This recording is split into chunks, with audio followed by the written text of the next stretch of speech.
स्वर सुधा मंच पर आप सभी का स्वागत है।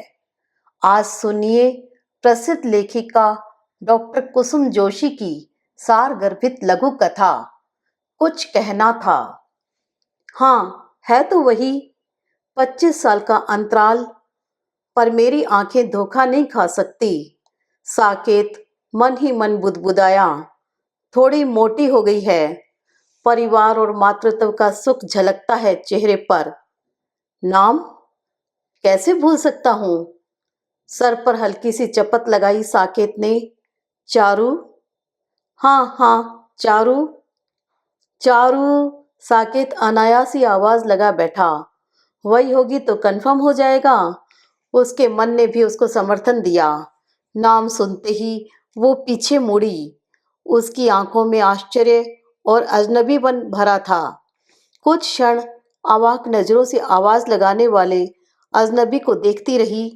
धीरे धीरे आंखों का अजनबीपन आश्चर्य में तब्दील हो रहा था। होठ हिले। ओ साकेत, तुम यहाँ इतने सालों बाद? अटक अटक के बोलती चारू अपना आत्मविश्वास जमाने लगी। मैं सही था। साकेत ने मन ही मन अपनी याददाश्त का शुक्रिया अदा किया। कैसी हो चारू? मैं तो ठीक हूँ, पर तुम यहाँ दिल्ली में कैसे? इतने सालों बाद चारू हैरान सी बोली। कुछ ऑफिशियल काम के सिलसिले में आया था। फ्लाइट रात 9 बजे की है, तो आज शाम तक फुर्सत में था। सोचा कनॉट प्लेस में तफरी कर ली जाए। तुम दिल्ली वाले भी अकेले निकल आते हो तफरी के लिए। चारू मुस्कुराई। कितने साल गुजर गए? लगभग 25 साल। अब मुलाकात हुई तुमसे। मैं तो हर साल मुंबई आती हूँ, पर तुम कभी मिले नहीं, न कोई खबर। उदासी भरी आवाज दूर से आती सी महसूस हो रही थी।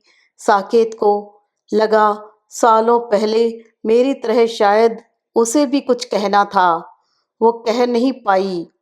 अपने मनोभावों को पल भर में झटकते हुए बोला, मैं असल में जर्मनी में हूँ।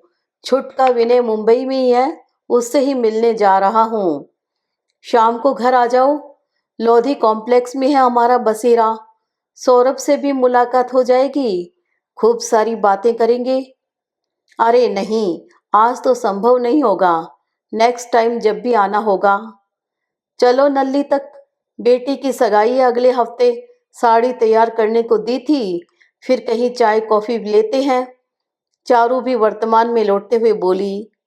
अरे वाह, बधाई। समय का घोड़ा सच में सरपट भागता है।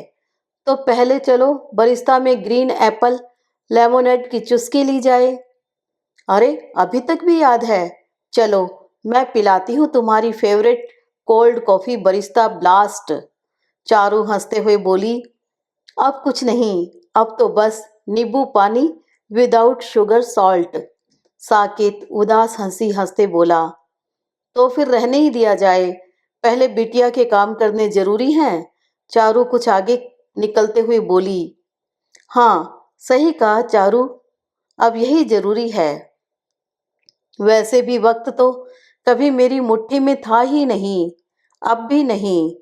अब नसीब में कॉफी भी नहीं। और जोर से हंस पड़ा साकेत। मुझे भी होटल लौटना चाहिए। सामान भी समेटना है। समय रहते एयरपोर्ट निकल लूंगा। नमस्कार में जुड़े हाथों के साथ ही दोनों अपने गंतव्य की ओर निकल गए। आशा करती हूँ आपको यह लघु कथा अच्छी लगी होगी।